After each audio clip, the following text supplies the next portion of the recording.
resisted California's deadly and unconstitutional sanctuary state laws. You've gone through a lot, too, although it's becoming quite popular what you're doing.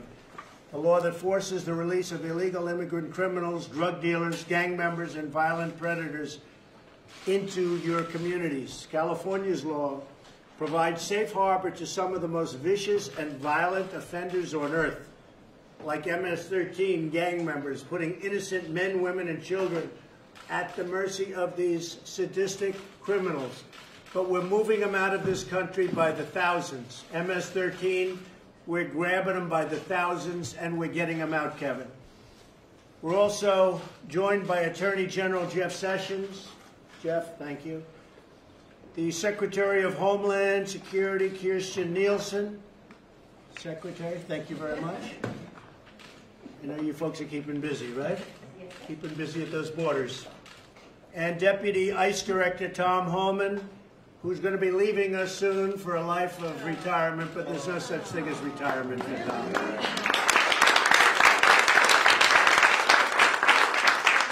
a fantastic job, and we appreciate it very much, Tom. I know that. Oh, you'll never leave the fight. No, you'll always be in. Also with us is House Majority Leader Kevin McCarthy, who has been a special friend of mine. He represents California's 23rd Congressional District, and he is very, very popular. And I just recently saw a poll of Kevin. I think the opposition might as well just go home, because Kevin, they love him out there, and he's done an incredible job. He's brought it home, and we appreciate it, Kevin, the great job you've done for the country. Thank you very much.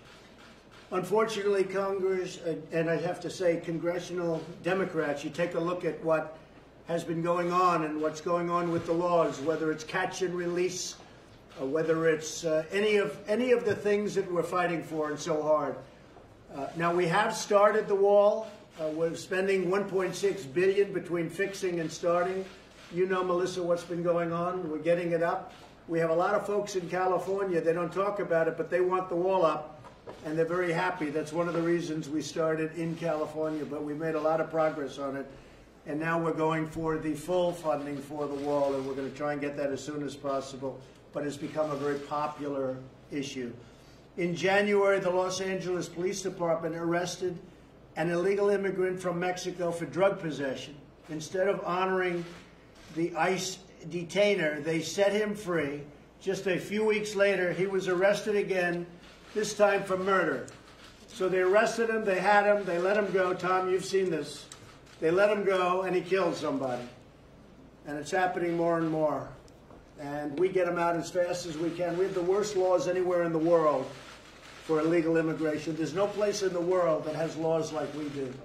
Catch and release. Think of it. We catch somebody. We find out they're criminals.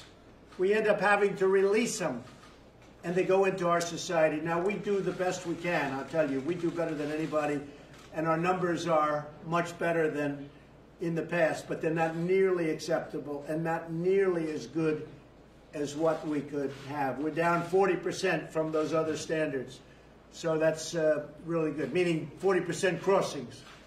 So that's good, but we can do much better. Part of the problem that we have is our economy is so strong that people are pouring up to get into our economy. They want a piece of our economy, and that makes the job even tougher. But we want people based on merit. We want people to come into our country based on merit. We're not looking to keep them out. We're looking to bring them in. We need them. We have companies moving back into the United States like never before. Chrysler is opening up now in Michigan. We have so many companies actually coming from Mexico even and coming back in. So we want people coming in based on merit. We all remember the tragic case of Marilyn Farris in California, who was murdered by an illegal immigrant who had been arrested 6 times prior to breaking into Marilyn's home, raping her and savagely beating her to death with a hammer. And this is one example, but there are many examples. I've been saying it for a long time. We cannot let this butchery happen in America. The state of California's attempts to nullify federal law have sparked a rebellion by patriotic citizens who want their families protected and their borders secured. They want border security. They want protection. That's what we're all about. We're about protection, both from international and from, frankly, people crossing a border illegally. I will now go around the room and ask these incredible mayors and officials to discuss their brave stand on behalf of their constituents. They are very popular. They are very well respected. These are the top people. And they are people that other people listen to. And they listen to them from around the country. So I'll begin by asking California Assemblywoman Melissa Melendez, and you have been an inspiration to a lot of people, Melissa. So maybe you could say a few words and we'll go right around the room, okay? Thank you, Mr. President. Thank you. I just want to start off by saying, on behalf of everyone here, thank you for inviting us. There are more people in California, I think, than you know, who support what you're doing, who believe in your agenda in securing our borders. Everywhere in between, from San Francisco to Los Angeles, you have millions of people who want to see that our borders are secure and that our neighborhoods are safe. So we want to thank you for what you're doing. I have been in office in California for 5 years now, and it's interesting to me that you've been in office for a year almost? 17, so yeah, 17 months. So 17 years would be nice. You have invited us here to talk about this issue. I've been in office in California for 5 years. Not once has Governor Brown invited any Republican to discuss this issue in California, and it is a crisis. That's the point we're at in California. It's a crisis.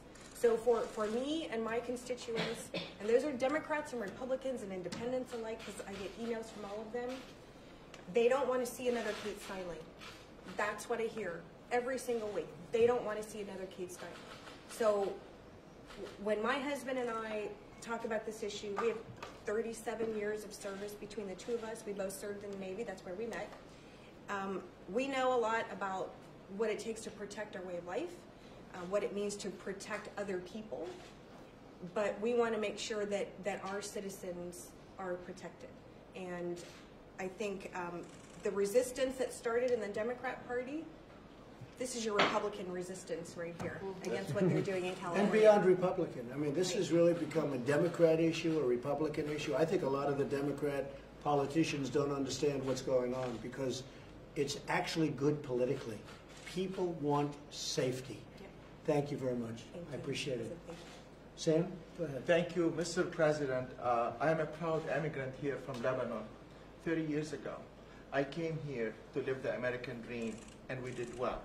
Jerry Brown wants to take this American dream from us. I see myself. He'll be retired pretty soon. I hope End of the year. Somebody said he's going to run for president. I said, please run. But no, I think he's going to be retired, from what I understand, pretty soon. I see myself fighting for these values that made our country great, Mr. President. We are aligned with your goals. Here is the success story of Escondido. When I was elected mayor in 2010, I made the agreement with ICE. We brought 8 ICE agents to Escondido, to our police station. Since then, we deported over 2,700 illegal criminals from our city and made Escondido as safe as it was in 1980. This is a great success story, and our cooperation with ICE and the San Diego ICE is a very compelling model for the nation to follow. In our city, more immigrant people report crime, and this narrative that sanctuary city will allow more immigrants to report crime is fake news, Mr. President. Fake news.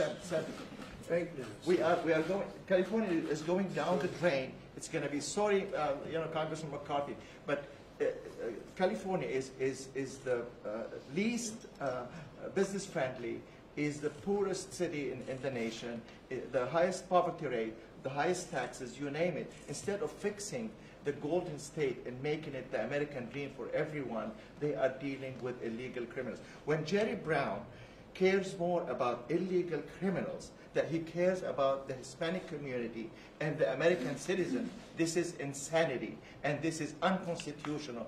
When I swore to be a citizen, and again as mayor, I swore to defend the Constitution and to keep my community safe. This is personal to me.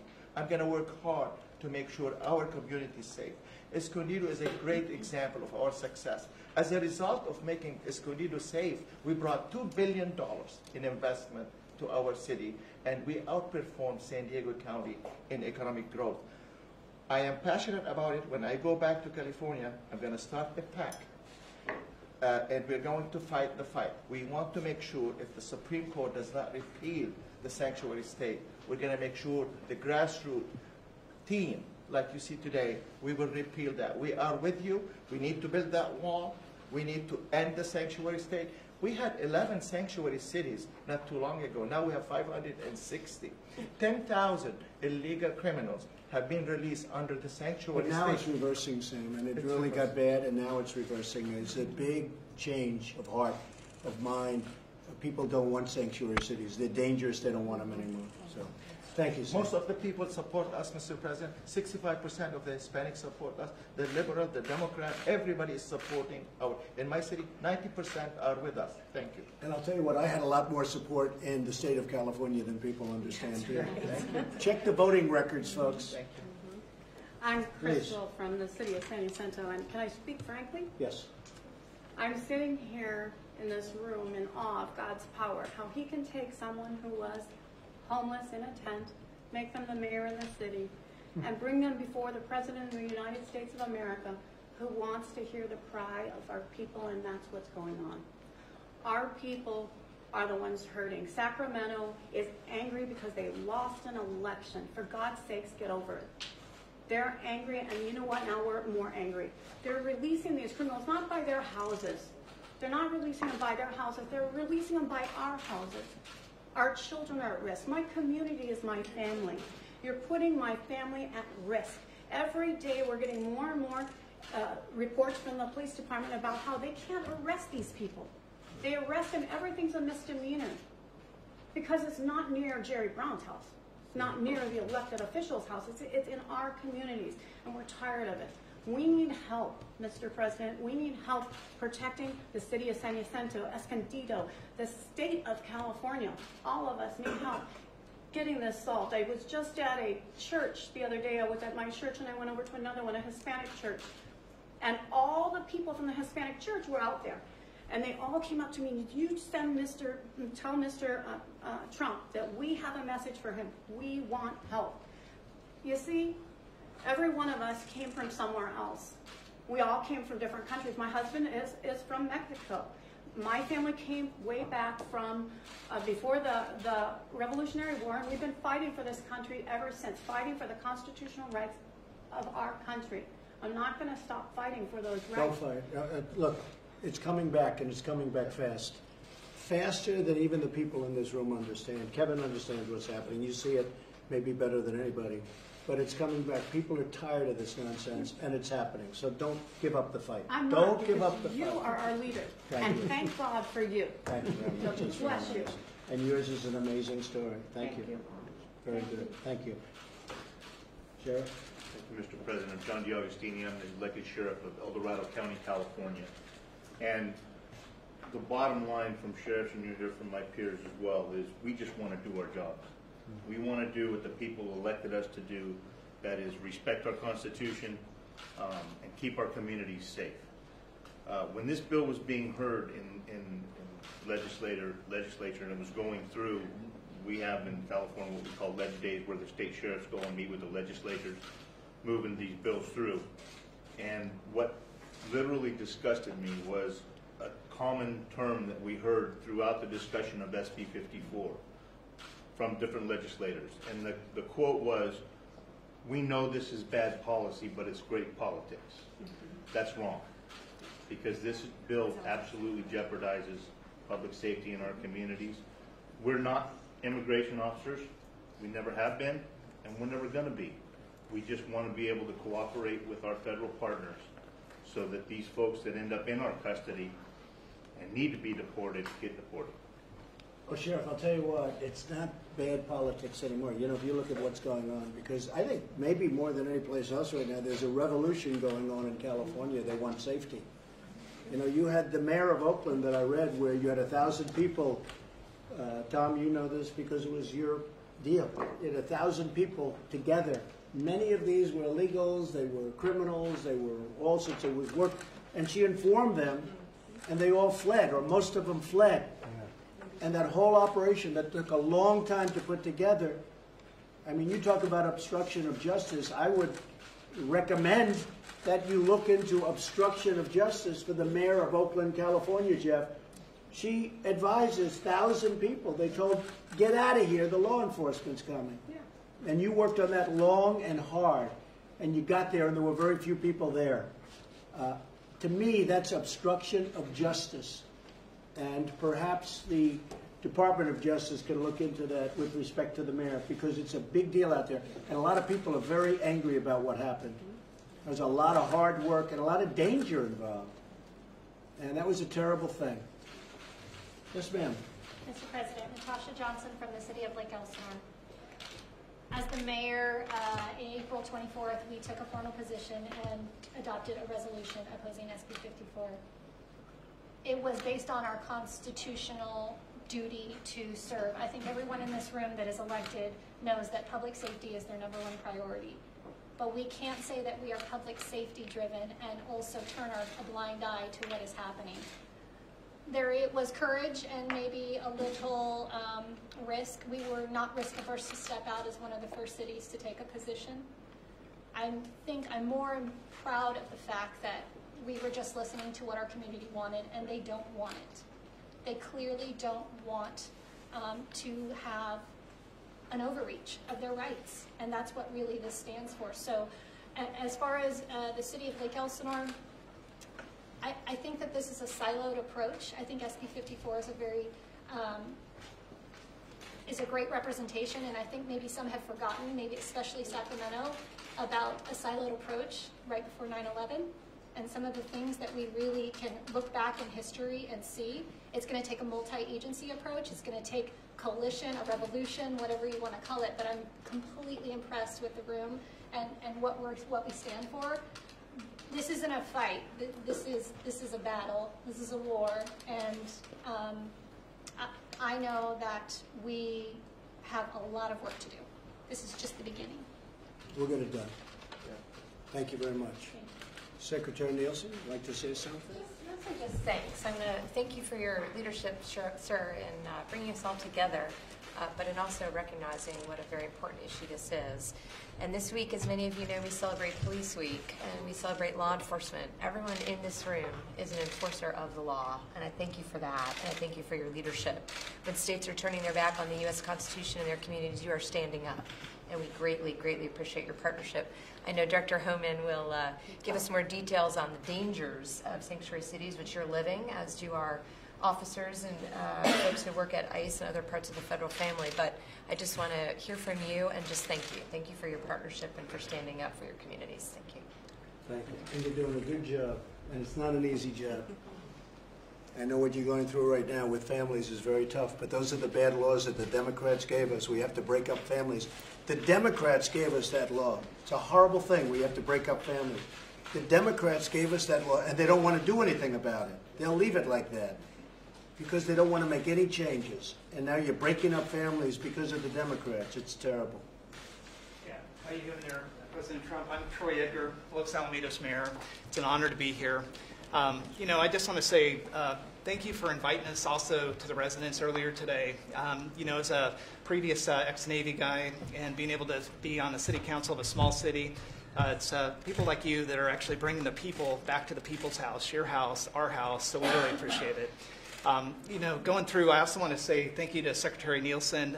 There's a gentleman in our community, Mark Cito, who is on the local ICE officer in charge of Orange County. When we came out, we were the first city. He came, he called right away, started giving me that bright line between where ICE has problems with local law enforcement. Secretary Nielsen, thank you. Thanks, Director. Yeah. Thank you, Troy. Yeah, and then Attorney General, you know, coming out first has a price to pay. And the ACLU has filed a lawsuit against us. We would really appreciate any direct or indirect funding there, any sort of fiscal help that you could help provide us for. Things like potentially putting some of your Attorney General or Assistant Attorney Generals maybe at the base in our military town, or helping us offset some of the costs. But we really appreciate everything that you're doing. We also filed the amicus brief to kind of join. We're going to plan on intersecting you at the appeals court. One of you guys will appeal, and we think that we'll have a more substantive amount to offer at that point. Maybe we could join in with you, though. We could perhaps join in with you, because we have a lot of cases like that where, we're with you 100%, but we're not in paper. So we'll join in with you. If it's at all possible, we'd like to do that. Thank you. Pam, thank you very much, Troy. Thank you, Mr. President. An amazing honor to meet you, and thank you so much for the invitation. I served on San Juan Capistrano City Council for the last 3 years, but I've also served on the community engagement panel of the San Onofre Nuclear Power Plant, which is, they call it SONGS. And they, back in 2001, were testifying before Congress that the terrorists were saying target the power plants. So the fact that we have this unsecured border is putting us at great risk, because we know that terrorists are coming in. But with respect to the power plant, that is number one that has the worst safety record in the nation. And one of the questions that I asked... It's a nuclear power plant. Yes. And the terrorists are coming in alongside of the plant. Exactly, and you can get into that power plant with really, you can just drive in. And so I asked them actually during one of the meetings, I said, so you have a no-fly zone, right, with respect to the power plant? And they said yes. And I said, so what would happen if an airplane flew in to that no-fly zone? Would you shoot it down? They said no, and that was on the record. And so I just think that it's a Fukushima #1 waiting to happen. It's on an active earthquake fault in a tsunami zone where they're storing this radiation, which is 124 times that of Chernobyl, and improperly stored, and there's no security. So I think that We'll check it out. Okay. Doesn't sound too good. Doesn't sound like the greatest, right? Exactly. We'll check it out. Thank you very much. Okay, Margaret? Thank you, Mr. President. Sheriffs in California are now in an untenable position when it comes to trying to figure out, now we have state law, we have federal laws, and here we are stuck in the middle. Sheriffs especially, because most of us run our county jails. When there became a legal challenge to the 48-hour holds for ICE, it was very frustrating for us. So what I did is I invited ICE to put their officers in my jail so they're able to do their work. We didn't have the staffing to be able to help figure out who they wanted to talk to, who they didn't. I said, come on in, work with our people to keep our community safe. 2 weeks later, Mr. President, Kate Steinle was murdered. Yeah. Now, I wasn't the only sheriff to do that. Sheriff Youngblood did, Sheriff Christensen, and it was perfect because we didn't have to take our time with our staff to do anything. ICE was in there doing their work in a safe, controlled environment, and then the initiatives started happening, the Trust Act, the Truth Act, and finally SB 54, the Values Act. And that is causing us all kinds of turmoil. So here we are, stuck in the middle, trying to decide. We have federal law, we have state law, and that's why I welcomed Attorney General Sessions' lawsuit, because that will provide us clarity that we need and direction that we need. What do we do? Because here we are. And I appreciated Mr. Holman and the ICE. We had a great relationship. We still do. But now ICE is the only law enforcement agency that cannot use our databases to find the bad guys. They cannot come in and talk to people in our jail unless they reach a certain threshold. They can't do all kinds of things that other law enforcement agencies can do. And it's really put us in a very bad position. It's a disgrace. And we're suing on that, and we're working hard, and I think it'll all come together. Because people want it to come together. It's so ridiculous. The concept that we're even talking about it is so ridiculous. We'll take care of it, Margaret. Thank you. There could be an MS-13 gang member I know about. If they don't reach a certain threshold, I cannot tell ICE about them. Yeah. We have people coming into the country, or trying to come in. We're stopping a lot of them. But we're taking people out of the country. You wouldn't believe how bad these people are. These aren't people. These are animals. And we're taking them out of the country at a level and at a rate that's never happened before. And because of the weak laws, they come in fast We get them, we release them, we get them again, we bring them out. It's crazy.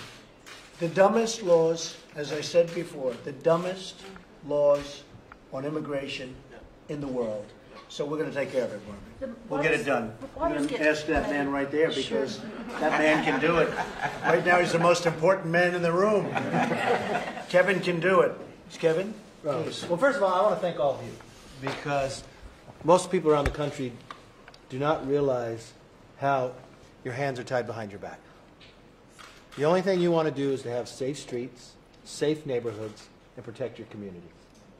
And for California legislature to go against the Constitution, one of the greatest strengths of this nation, we're fortunate to be in this room, is the rule of law. They are breaking down society by breaking down the rule of law. That you have a known criminal that you can't communicate with ICE about. We know how bad this is, but from one aspect, we should be excited because we have a new president that understands this problem. Since he has taken office, we have lowered the illegal crossings across this border. That stops gang members from coming across.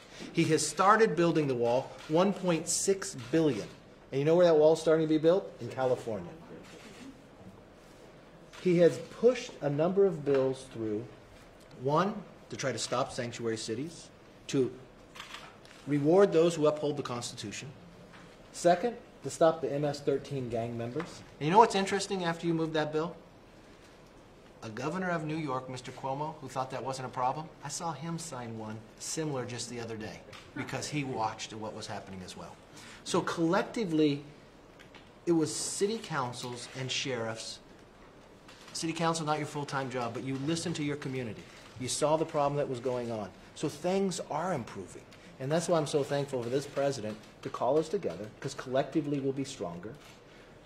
Secretary is doing an amazing job. I'll tell you the number of times we meet or call at all hours of night trying to make sure she can protect it. Attorney General just talked to me last night around 10 o'clock. And so from that perspective, we are in this together, but we're in it for the Constitution. We're in it for the security and the safety of our streets, and I thank you for leading the charge. Well, we want to thank you, Kevin. You have done an incredible job. And you're sort of going against the tide, but now the tide's sort of with us because you see it in the room. Yeah. I mean, a year ago, 2 years ago, this would have been unthinkable to have you all in the room talking the way we're talking, but you're fed up with what's happening. And Kevin, thank you very much. You're doing really great. Stacy. Thank you very much. I just want to say thank you for your leadership in your office and on this issue. I am delighted and privileged to be here, and it is so wonderful to be here among all of you as well, because you're all on the front lines in your own communities fighting this fight. I was born and raised in California, been an attorney there for 24 years, got my start in the law when 3 strikes was starting out in California, and developed a real passion for prosecution. I was the appointed district attorney, and I've been the elected district attorney now for 4 years. And in the last 4 years, I have seen California become a disaster. It's been tragic to watch my state pass laws that basically have sent our communities into a very dangerous place. In Lassen County, we're a very small community, but I'm pleased to say when you're talking about voting that you have supporters in California. Lassen County voted overwhelmingly for you in California. I believe we had the highest margin in all the 58 counties in California. You are loved in Lassen County. And I believe that to a certain extent, we are sort of a forgotten part of California. We are rural California, and we do not stand for the policies in Sacramento. We have a horrible problem in our public lands, in our forests. We've got illegals, drug cartels that have come up to grow on our public lands and in our forests, and they are decimating it. They are killing wildlife. You can't even do anything about it. There's not a thing we can do. We work with the Department of Fish and Wildlife, who file charges that do the best that they can. But these people are coming into our forests. They're endangering our citizens. They are armed. They're setting up camps, and they're growing mass amounts of marijuana on our public lands. They are killing wildlife. They're diverting streams. The damage that they're causing both to the economy and to our public lands is going to be generational. A large portion of these people that are coming in to do this are illegal immigrants. Because of the legalization of marijuana in California, now we're seeing those same individuals working with other criminal groups, the Asian groups, the Russian groups, the motorcycle groups, all kinds of organized crime. It's bringing into rural legalization California. made it worse? The legalization made it worse, yes. I believe the legalization made it worse. I've been appalled. As a district attorney, someone who's sworn to uphold the Constitution and the laws of the state, that we have fallen so far in California. We also have other issues. We are prosecuting an illegal immigrant right now who has been deported several times and has had a violent criminal history, who hit and killed a 16-year-old kid, a boy in our community, and fled the scene. So his case is pending right now. After I brought the suit, I was promptly served with a gag order to prevent me from talking about the case. It's been very frustrating. Also, I've received correspondence, and I know that every DA's office in California has received correspondence from the ACLU and their affiliate organizations pursuant to the Freedom of Information Act and the California Public Information Act, wanting to know what policies, we want to see what policies your office is implementing. What have you done to ensure compliance with SB 54? Well, the response from my office was very simple. We have nothing, because this office will stand for the rule of law. Lassen County stands for the rule of law, and we have no policies to give you because we will not issue such policies from this desk and from this office. We stand with you. We are delighted with the actions that you have taken, Mr. Sessions. The people of Lassen County stand with you. I stand with you. And we appreciate everything that you're doing. Yep. Thank you, Stacey. You're welcome. Beautifully said. Thank you very much. Thank you. Tom? First of all, Mr. President, I want to thank you for having this meeting today, this roundtable. We appreciate your leadership on this issue. The Secretary, I appreciate your leadership and how you support law enforcement and the rule of law. And AG, I can't say enough good things about what you've done for law enforcement. You know, I hear a lot of things today about sanctuary cities and the wall. I'm not the smartest guy at this table by any means, but sanctuary cities, they want to take the Attorney General on to get their funding, even though they violate federal law, to keep criminal aliens in. But they don't want a wall to keep them out. To me, that's just backwards. And I just want to spend a minute saying, separating fact from fiction, please. I hope the American people can understand the fight about sanctuary cities, and I appreciate the American patriots in this room that have joined this fight, which is a good fight, it's a right fight. The intentional mismessaging of sanctuary cities and what they do, I hear they protect immigrant communities, and they don't. It's a complete opposite. When you release a criminal alien from a jail, they're going to go to the very communities in which they live and reoffend. Anybody can Google recidivism rates. Over half reoffend the first year against the very immigrant communities in which they live. So you're not protecting the immigrant community, you're putting them at greater risk of crime. And when you force an ICE agent, where you can take someone, the custody of somebody in the safety and security of county jail and force it in the neighborhoods, you put our officers at risk. You already put the public at risk. And we're going to find others who weren't even on our radar. So you put the community at greater risk of crime, you put them at greater risk of ICE arrest, and you put the heroes, the law enforcement officers, at great risk. This is National Police Week, as said earlier, and I want to talk about the messaging, the mismessaging from some of these groups and some of these politicians about what ICE does. When you read that, you know, sanctuary cities protect the immigrant communities, but also we don't want to be commandeered, we don't want to be ICE agents. We have never asked anybody to be an ICE agent. We don't want any law enforcement officer to be an ICE agent. What we want is access to a county jail to talk to somebody that we know is here illegally in violation of federal law that committed yet another crime. You can't tell ICE to prioritize criminal aliens and not give me access to the jail. It just don't make sense. And the final point I want to make, in defense of the brave men and women of the Border Patrol and ICE, I'm tired, I'm sick and tired of the constant vilification of these men and women who leave their home every day and strap a gun to their hip, leave the safety and security of their families to defend this nation and to defend their neighborhoods. When you have a congressman standing in front of the ICE office in New York City and call us the Gestapo, comparing what we do to war crimes, when you got a congressman who said, quote, the cowardly acts of ICE officers that terrorize innocent immigrant communities. ICE does more to protect the immigrant community than any politician ever has done. We arrested several 100,000 criminals, removed them from the streets. For those people who want to keep vilifying the men and women who took a sworn oath, who are enforcing the laws enacted by you, Congress, the next time you think about vilifying the men and women of ICE, I want you to do what I did this week. I want you to go to the National Law Enforcement Wall. I want you to walk that wall and read the names on that wall. Over 400 Border Patrol agents and ICE officers whose hearts stopped beating, defending this nation. It's a dishonor to these men and women who gave the ultimate sacrifice to vilify the men and women that carried badge and gun. So think twice before you do it. And as far as the hate that I take for defending the men and women of ICE and the Border Patrol, that will stop the day my heart stops to beat. Then it won't end.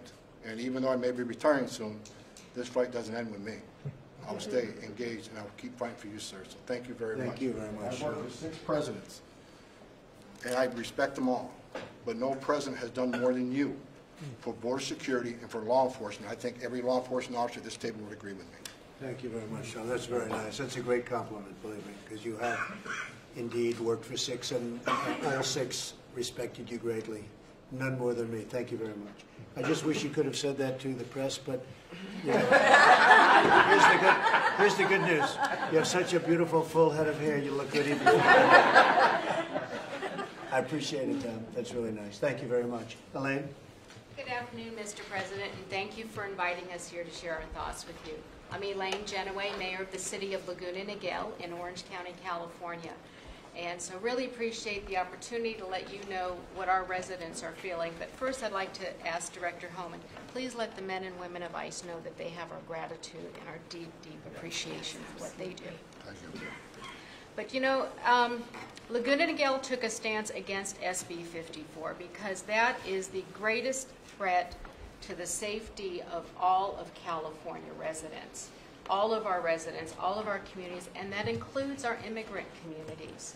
The siloing or preventing law enforcement agencies from talking to each other is a threat to our agents and to the communities. And our country learned a very tragic lesson on September 11th, and that's what happens when law enforcement does not communicate. So isn't it ironic that in an age of calls for increased transparency that the California legislature wants to prevent that? So we think that all of our residents deserve to live in a safe community. And also, Mr. President, there is an area where we need your assistance with. We will support you on preventing SB 54 and upholding what ICE does. But in California, we need your help with sober living homes. Orange County has become known as the Rehab Riviera. So HR 5724 is just being introduced, and we would appreciate help with that because local control is being attacked from Sacramento every single day, and that is one other issue. We'll take a look. Okay, I'll take a look, Elaine. All right. Thank you very much. Appreciate that. Steve Miller, would you like to say something? Just what an honor it is to be able to work for a president who has the backs of our law enforcement officers. Everything you're doing every day is saving so many lives all across this country, and it's just an endless honor to be a part of it in even any small way. So thank you, sir. Steve. That's very nice. Great job you do, too. Thank you. Good afternoon, Mr. President. It's an honor to be here. I'm Kristen Gaspar, representing the largest county here today, San Diego County. I have 3.5 million constituents that I'm responsible for their public safety. If you look around this room, your tiny but mighty team, this is what Governor Brown classifies as low-life politicians. Well, here we are. You've heard about the problems, you've heard about the statistics, and I could have thought of a million things to say to you. I have a stack of 3,000 emails in my office. These are the emails that have come in, thank yous, people supporting what we're doing, and I have a tiny little stack of less than 50 where people are very upset with what we're doing in San How is Diego. the wall going? It's going. It's going. We're getting built, right? They wanted it so badly, San Diego, they wanted it so badly. And I said, you know, if we build it, we will lose a big constituency because there won't be anybody saying we want the wall. But we had to build it. So I know they're very happy about it. Well, I'd like to share with you a story because sometimes humanizing the issue is really important, and the family reached out to me. And I brought with me one single photo on that plane since the stack of 3,000 emails was a little difficult to carry. But that photo was the last photo taken of 27-year-old Alexander Mason, who was gunned down by an illegal immigrant who had previously been deported. Now, as his family picks up the pieces of their lives that have been shattered, his killer lives openly and freely in a Tijuana motel. Now, it's really interesting what's happening in San Diego with our borders, because we've created a situation where Governor Brown makes San Diego a great place to commit a crime because you have options. You can either be across the border in a matter of minutes and shielded by Mexico, or you have the option of simply staying put, shielded by Governor Moonbeam. So there are options, but there are real consequences for what's happening, and my heart just broke talking to Mr. Mazin about his son. And he described his son dying like a filthy rat in a parking lot, while this killer gets to just live freely in Mexico and being robbed of ever having the opportunity to have grandchildren. Now, he said something that stuck with me. He said, you know, my son, he was a true patriot. He was a wonderful human being, an exemplary citizen, lost because of the problem at our border. So this case and so many others, these are the faces. This is what we're fighting for. And we're all in because we're going to fight to protect our public safety, and we are going to speak freely about this issue until we can look back at our own children and guarantee their safety in our community. Thank you for your advocacy. Well, thank you very much. And do you find Mexico helps or does nothing for us? Mexico does not help with cases like this because it will take years. Mexico does nothing for us. Yeah. They do nothing for us. And this family will Mexico talks, but they do nothing for us, especially at the border. Certainly don't help us much on trade, but especially at the border, they do nothing for us. Jeff, thank you very much. Jeff? Mr. President, it's great to be with you. I want you to know the President has made clear to all of us that we have to do better. We are going to do better. Our department, we're reviewing everything we're doing. We're going to probably have twice as many prosecutions, add a whole bunch of judges, and do the things that we can to move this agenda forward. But I want to tell you, in my opinion, having been here in a lot of battles over this issue, this year, Kevin, and I know you and I were talking about it, could be the year. This is the year that we have to move Congress. I've always said Congress will pass anything as long as it doesn't work. If you come up with a bill that will actually improve our sheriffs and our ICE officers and Border Patrol officers' ability to do their job, to deport people who've entered illegally, then they object and we seem to come up short. This time, let's don't come up short. We've got a leader. He can articulate this message effectively, and if we all get behind our leader, we'll get something done this year that's historic. Thank you, Jeff. Thank you very much. Mr. President, Ray Grangoff, Deputy with the Orange County Sheriff's Department. Thanks so much for fighting for law enforcement. It's much appreciated. You know, for us, as the mayor said, the biggest issue with SB 54 is not being able to communicate with law enforcement partners. We need to be able to talk. And since 9/11, we have done a great job of opening up the communication at the local, state, and federal level and addressing our shared threats. And in communicating with ICE, we were able to address the shared threat of getting criminal offenders off our streets. We had a 287G program in Orange County where we were able to screen all our inmates, and some of those people that we were able to identify were people that weren't even yet on ICE's radar because they were just new to the country. And so we were able to put them on our ICE's radar and get them out of here. One of them that stands out was back in October 2016, a 21-year-old that was in jail on child molestation charges. We screened that person and we were able to alert ICE, and now that person is serving time and will be out of the country.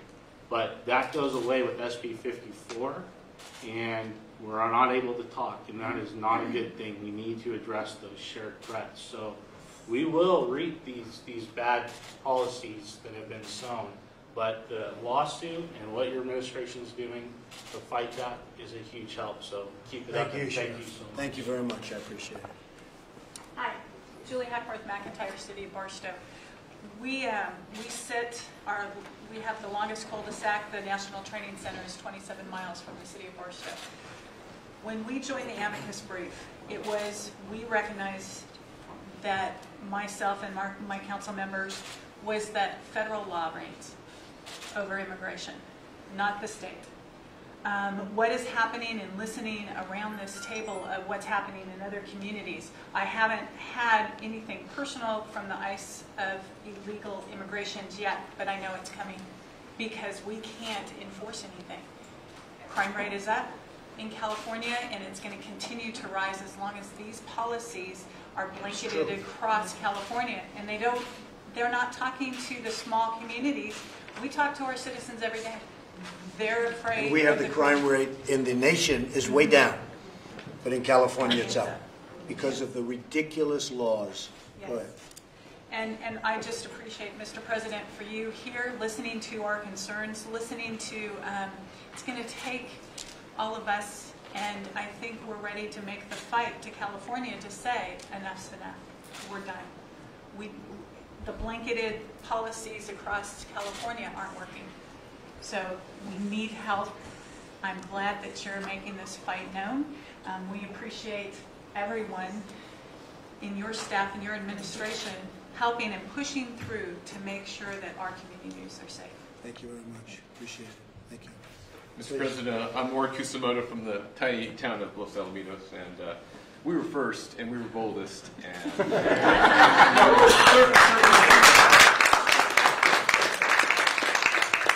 we've done something that no other city has done. We've actually passed an ordinance and exposed our city to the lawsuit, as Mayor Edgar said. And in this experience, there's a silent majority of patriots out there. I'm sorry, I'm broken up. That they want this. They want us to do what we're doing. And anyone with common sense knows this California Values Act was put in place to protect those that are here breaking the law. And the message I got from this whole experience is the citizens of our state and our city feel like they have less rights than the entitled illegal aliens. And the entitled attitude is the thing that really just makes me really unhappy. They feel they're entitled to something that we don't even get. So please, sir, we need your help. We appreciate your leadership. And I think as... and by the way, you gave us great leadership, too. Thank you, sir. Don't kid yourself. You did a great job. But the state, the double speak from the politicians in the state of California, the commandeering, they've commandeered our police force by, tying their hands. And so that's the double speak that comes out of the bullies there. We just poked the bully. And I think being the lowlifes that we are, we're closest to the people. We know what the people want, and we've gone forward with that boldly. And, I've asked other cities to step up and do at least consider the matter, listen to their constituents, and they'll know what they're supposed to do. But thank you, sir. Thank you very much. Great job. Thank you. Mr. President, Michelle Steele from Orange County, and thank you very much for inviting us. And I just want to say, as a Korean American, first generation Korean American, went to legal process to coming in here. I really appreciate for the release of 3 Korean Americans from North Korea. Thank so you. Really We're very happy about that. At the same time, that for SB 54, that because of City of Los Alamitos, they have 11,700 people living there, and they haven't got the move, and then Orange County led. As of now, there are 9 counties of 58 in California that they passed the ordinance. They passed the ordinances or resolutions to go anti-sanctuary state. So, and then more than 35 cities as of now. this is really interesting experience because I was never called. I'm married to, Kevin knows my husband, Sean Steele, who is a national committee man from California. Say hello. This is the first time that I was called because I was going out for anti-sanctuary state. A racist big B. I mean, on the email that you get this, and I said, oh my God, first generation, how desperate that the other side are that, it's been called. But I am very, very excited that, Orange County actually filed a lawsuit to join Attorney General's lawsuit. So June 5th, that court is going to decide we can join the federal government or not. If it's not, then we're going to file a lawsuit. So we're going to work together in Orange County. Most of cities that, we came from, Laguna Niguel and San Juan Capistrano, Orange County is all with you. And you know what, people that I got all these emails, mostly positive. And then actually Berkeley study came out for 57% are against us. So for sanctuary state and 41% against sanctuary state. I don't think that polling is really right because whatever we get, we got all mostly positive ones except that person called. Right. Yeah. Well, you have done a great job, Michelle. We appreciate it. Fantastic job. Sheriff? Well, Mr. President, thank you for having us. And first of all, thank you for being a defender of the rule of law and for your overwhelming support of public safety and standing with the men and women who put their lives on the line every day. That's just tremendous. The great part about being last is there's not much else to say. So I won't, in the interest of time and out of respect of your time, I'll only add one point. And I know this is something that we've had conversations with Director Homan and Attorney General Sessions, and that's the detainer issue. For the sheriffs, that's a real problem for us. The federal court has said that honoring detainers is a violation of the Fourth Amendment. That puts us in a very precarious position from a liability standpoint. And we really need to be able to do our jobs without all of the interference that's going on. And certainly, I'm going to reaffirm Director Homan's comments. We have an outstanding relationship with ICE. We work very closely with them. Since 9/11, sir, we have an unbelievable partnership with our federal law enforcement agencies. And there shouldn't be anybody interfering with a sheriff's ability, a chief's ability, or anybody in this room at this table today from defending people against those who exploit and victimize them. There should be no interference in our ability to protect our communities, to protect our national security. I'm privileged to live in the Central Valley where agriculture is the #1 economic industry, multi-billion-dollar industry. We feed the world. ICE is not out sweeping through those agricultural communities. We're looking for the people, the criminals, not the people who are working, seeking a better life in America, send their kids to school, are out every day in agriculture, whether that's nuts, fruit, poultry, dairy, you name it. That's not what we're doing, sir. We're focused on those individuals who victimize and exploit the weak and defenseless, and we should be able to do that without interference. Thank you for having us. Thank you, Adam. That's fantastic. I want to thank everybody for being here. Very special people, and we are step by step. We're bringing it back, and we will bring it back. We will not fail. We'll bring it back. So thank you very much. Thank you very much. All right, please. let's go.